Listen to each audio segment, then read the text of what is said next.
The work that I make is based in very traditional ceramic techniques, but the outcome of that is usually ephemeral sculpture, so I'll work directly on site with raw clay and build the work where it's shown. It's very much time-based and might exist more like a material performance rather than a fixed static object. Sometimes the work will kind of evolve as it's made and shown, and sometimes it's more a case of me going in at the end and then breaking the work down. In this case, I'll come back to the exhibition at the end and break down the work. Where possible, I recycle the same material, so with clay in its raw state, there's this potential for it to be continually wet down and reworked into soft material again. So I really enjoy that possibility for the material itself, I guess, to endlessly be remade.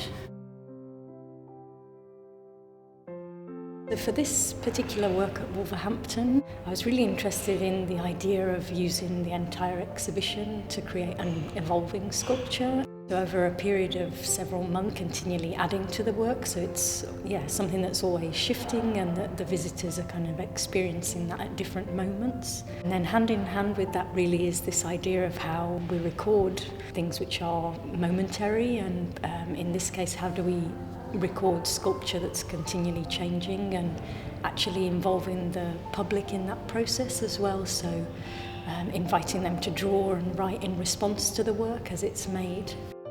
At the end of the exhibition, all of those responses will be gathered together into a book which will act as a kind of record of the work. And so really thinking as well how we record and activate memories publicly and privately, but also how an ephemeral object may sit within a museum collection and what traces the work might leave behind and the format that that might take within a collection long term. I was really thinking about memory and the traces of objects, and also looking a lot at the collection and history of japanned-ware in Wolverhampton, pattern books and decorative objects. For me, there's a real interest in designs which depict nature, so I'm picking up on particular designs within the sculpture and partly blending plants that I have created from memory, and then also mixing that with particular species. In this case, it's endangered plants, and thinking about species that in the future might not exist, so they maybe only become a memory as well. All of the work that I make is incredibly fragile. When you look at the work, that you realise that it is on the brink of collapse.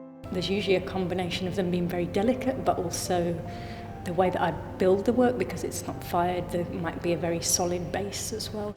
In some ways, both something very fragile, but also very rough, maybe more similar to this raw material that comes out of the ground.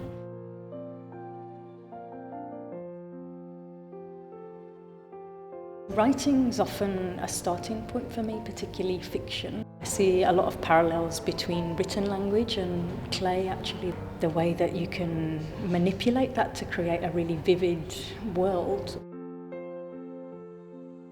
The quotes that I chose partly relate to this idea of the fleeting and human existence. The other quote thinking much more about this process of recording and trying to grasp something that's continually shifting.